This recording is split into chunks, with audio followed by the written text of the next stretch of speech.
Her own parents threw her out. But what she built after will break your heart.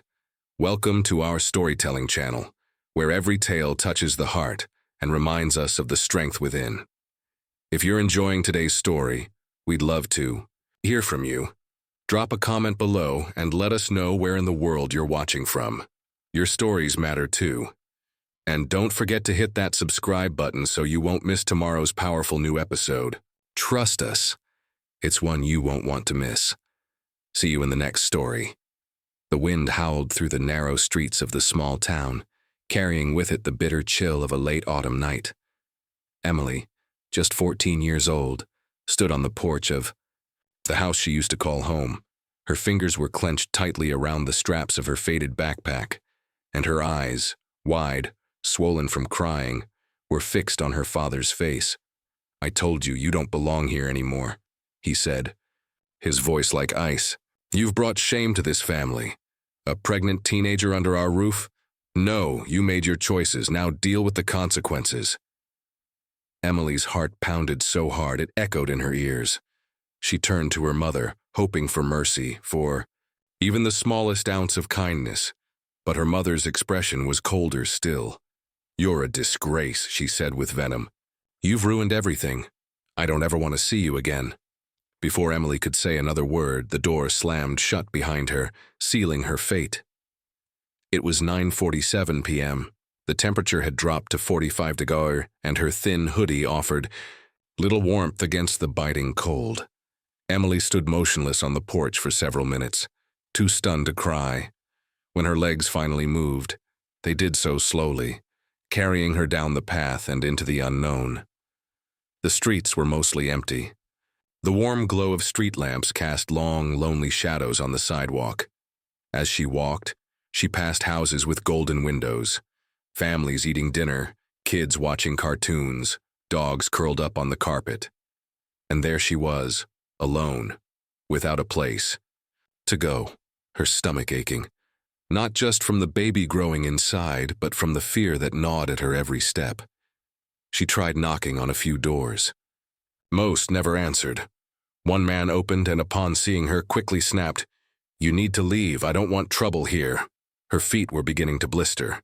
She hadn't eaten since morning. Her backpack carried only a bottle of water, a granola bar, and a baby onesie she'd bought secretly with the few dollars she'd saved from lunch money. As the night wore on, the rain began to fall, slowly at first, then heavily, soaking through her clothes. She ducked into a bus shelter, hoping to rest, but was soon chased away by a security guard. "Go home," he muttered, not knowing she had no home to return to. Eventually, she stumbled into a small park, shivering from the cold. She curled up, on a wooden bench, pulling her knees close to her chest, cradling her belly protectively. Her tears mixed with the rain as she whispered into the night, "I don't know what I did to deserve this." The sky was a dark canvas of clouds, and the world around her had gone silent. For the first time in her life, Emily truly understood what it meant to be alone. And yet, in her arms, she held a heartbeat, small, steady, and innocent. A reason to keep going. Emily didn't remember falling asleep. She only remembered the cold. When her eyes fluttered open, the sun was barely rising, casting a dull orange hue over the park. Her clothes were still wet from the rain, her limbs stiff, and her throat sore from the night's crying. She could barely move. Every breath stung in her chest and her stomach growled with emptiness. She tried to sit up but collapsed back down, her body too weak. The baby inside her shifted slightly, reminding her that she wasn't alone, even if it felt that way. Then, a shadow appeared. "Child, oh dear, what are you doing out here?" a voice asked gently. Emily could barely lift her head, but through her blurry vision she saw a woman, older, maybe in her late 60s, holding a large umbrella and wearing a flower-streaked apron. Her hair was pulled back in a messy bun, and her voice was coated in warmth and concern. I don't know," Emily whispered before she fainted. When she opened her eyes again, she was somewhere new. The scent of cinnamon, sugar, and freshly baked bread filled the air. The soft hum of a heater replaced the howling wind. Emily was lying on a cushioned bench near a brick oven, A warm blanket draped over her. Her fingers were wrapped around a ceramic mug filled with steaming milk, and for a moment, she wondered if she was dreaming. "Drink slowly, sweetheart. You're safe now," the same voice said. Emily turned her head and saw the woman again, this time kneeling beside her, eyes full of compassion. "I'm Clara. I own this little bakery," she said, gently patting Emily's shoulder. "And I'm guessing you haven't had a decent meal in days." Emily's lips trembled. She didn't know whether to cry or speak. "I didn't mean to cause trouble. I just needed somewhere to sit," she said softly. Clara smiled. "You're not trouble. You're just a girl who's had to grow up too fast." She handed Emily a plate with a thick slice of warm banana bread. Emily hesitated. The shame from the night before, the cold words of her parents, the disgust in strangers' eyes, came rushing back. Her hands trembled as she tried to pick up the food. "I don't deserve this," Emily whispered. Clara sat beside her. "Everyone deserves kindness, even when the world forgets that." The warmth of the oven, the softness in Clara's voice, the sweet taste of bread melting on her tongue. It all felt too good to be real. But it was. For the first time in what felt like forever, Emily wasn't being yelled at, judged, or pushed away. She was simply cared for. As the morning sun climbed higher, Clara brought out more blankets, a clean change of clothes, and a quiet offer. "You can stay here for a while. Help me with the bakery. No questions asked." Tears welled in Emily's eyes. Maybe she had lost her home, but in this tiny bakery, filled with warmth, flour, and kindness, maybe she had just found a second chance. For a few fleeting days, Emily felt human again. Clara's bakery became a small bubble of warmth in a world that had turned its back on her. She swept the floors, washed dishes, and helped restock shelves. In return, she received something priceless: warm meals, clean clothes, and a place where her name was spoken with kindness, not disgust. But kindness, as Emily would soon learn, often invites whispers. The bakery's regular customers began to notice her. Some offered polite smiles, others weren't so subtle. "That the girl who got kicked out?" a woman muttered to her friend one morning as they sipped their coffee. "Yep. Heard she's pregnant. Just a kid." Can't believe Clara's letting someone like that hang around food. Emily overheard every word. She tried to ignore it, keeping her head down and her hands busy. But the gossip spread like wildfire. Within a week, the bakery's tables were emptier, the bell above the door, ringing less and less, and then came Derek. He was a local, early 20s, always hanging out near the market. Tall, rough around the edges, and known for picking fights he didn't need to. One afternoon, Emily stepped outside to take out the trash when she heard his voice. Well, well, look who Clara's picked up off the streets." Emily froze, the trash bag still in her hands. Derek and two of his friends stood nearby, leaning against a rusted pickup truck, their eyes fixed on her with cruel amusement. "You think you belong here, huh?" Derek said, stepping forward. "You think the rest of us don't notice how you're dragging Clara down?" "I'm just helping," Emily said, trying to sound calm, though her heart was thudding. "I'm not bothering anyone." "You're bothering everyone," he snapped. "You're the reason this place is empty. People don't want to buy bread from a bakery that takes in strays." One of his friends chuckled and spit on the ground near her feet. "Why don't you pack up and leave? Go back to wherever you came from." Emily took a step back, trying to hold herself together. Her hands tightened around her stomach, instinctively protecting the baby growing inside. "You don't scare me," she said, her voice barely above a whisper. Derek smirked. "You should. Be scared. This town doesn't take kindly to girls like you." Before he could say another word, the bakery door flew open. "Get away from her," Clara's voice rang out. She stood in the doorway, broom in hand, eyes blazing. "I don't care who you are. If you ever speak to her like that again, you won't be welcome anywhere near my shop." Derek scoffed but didn't argue. He turned and walked away, muttering curses under his breath. Emily stood frozen, shaking. Clara walked over and wrapped an arm around her shoulders. Don't listen to them, she said gently. You're not the problem, they are. But as they stepped back inside, both of them knew this was only the beginning. The town had drawn its battle lines, and Emily was standing at the center. Tension didn't go away after the incident with Derek. If anything, it grew thicker. Customers stopped showing up entirely. The once busy bakery now echoed with silence and worry. Clara tried to brush it off, telling Emily not to worry, but Emily noticed the worry lines deepening on the older woman's face. Bills began piling up on the counter, and Clara's usual, cheerful hums while baking had faded into quiet sighs.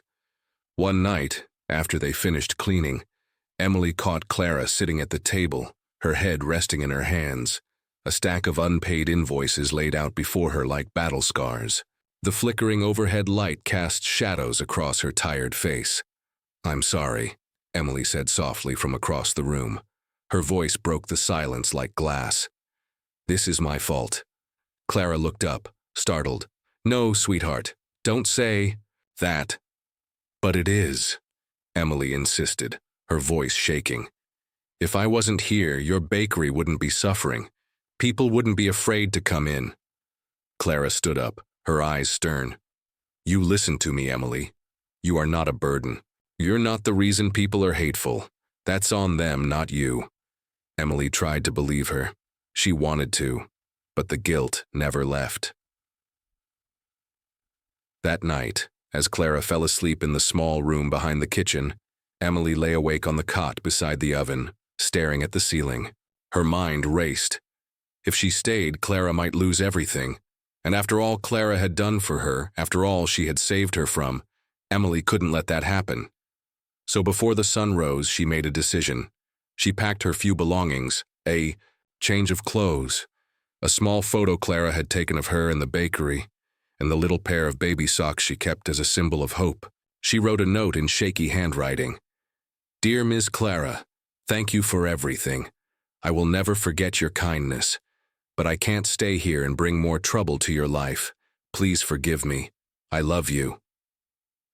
Emily."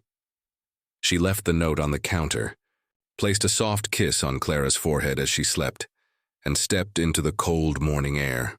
The streets felt different this time, colder, emptier.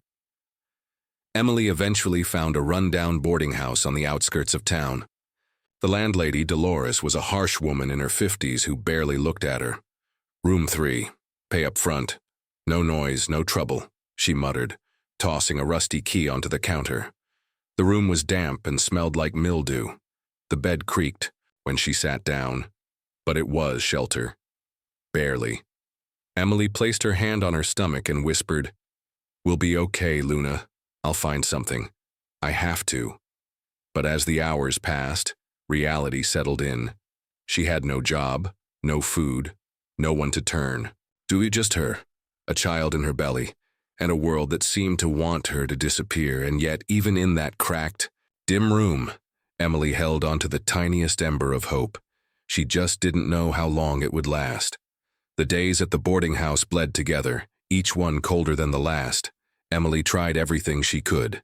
She walked miles each day, knocking on doors, asking for work. She offered to clean, to lift, to help in any way she could, but no one gave her a chance. The baby growing inside her became a visible reminder of her difference, one people judged without knowing the truth. "You're too young. We're not hiring," they'd say, eyes darting to her belly. And then the whispers started. In the hallways, at the market, someone accused her of stealing. Another claimed she had been kicked out of town. Even the children laughed behind her back, calling her names, throwing pebbles in her direction. But what hurt most was the silence. No one believed, or no one cared to, until one night, cold and cruel like the first, Emily returned to her room to find it ransacked. Her meager savings, the few belongings she had, gone. And Dolores, the landlady, didn't even flinch. "You probably faked the whole thing," she snapped. "Thieves always play the victim." Emily didn't have the strength to fight anymore. That night, she sat in the corner of the room, holding her belly, whispering apologies to Luna. "I'm sorry, baby. I can't protect you." She walked out the next morning with nothing but a threadbare bag and a heart full of hurt. She wandered the streets again, slower this time, weaker. She made her way to the old part of town, where the sidewalks were. Cracked and memories lived in every brick. That's when she heard it, footsteps in the distance. Firm, familiar. "Emily!" A voice called out through the shadows. She turned. Her breath caught in her throat. It was Clara. Her hair was windblown, her face pale from worry, and she was clutching a flashlight in one hand and a blanket in the other. "Where have you been, you foolish girl? I've been looking everywhere." Clara gasped, tears already spilling from her eyes. Emily couldn't speak. Her voice broke as she collapsed into Clara's arms, sobbing. "I didn't want to hurt you. I thought leaving would save you," she cried. "You are my family, Emily," Clara whispered, holding her close. "You don't save people by leaving them. You save them by staying." Back at the bakery, things weren't perfect. Business was slow, the rumors hadn't stopped. But for the first time, they didn't matter. Emily worked beside Clara every day. She learned how to bake bread, how to pour lattes, how to stand tall, even when the world tried to knock her down. And when Luna was born, under the soft glow of the bakery's kitchen lights, something inside Emily shifted. She was no longer just surviving, she was living. Years later, the little bakery had a new sign out front, Luna's Light Cafe. And inside, behind the counter, stood a strong young woman who had once been cast out, now smiling with pride. Her daughter at her side, Clara in the back, humming as she baked, because sometimes the family we choose is the one that saves us. Thank you so much for joining us on this emotional journey through Emily's story.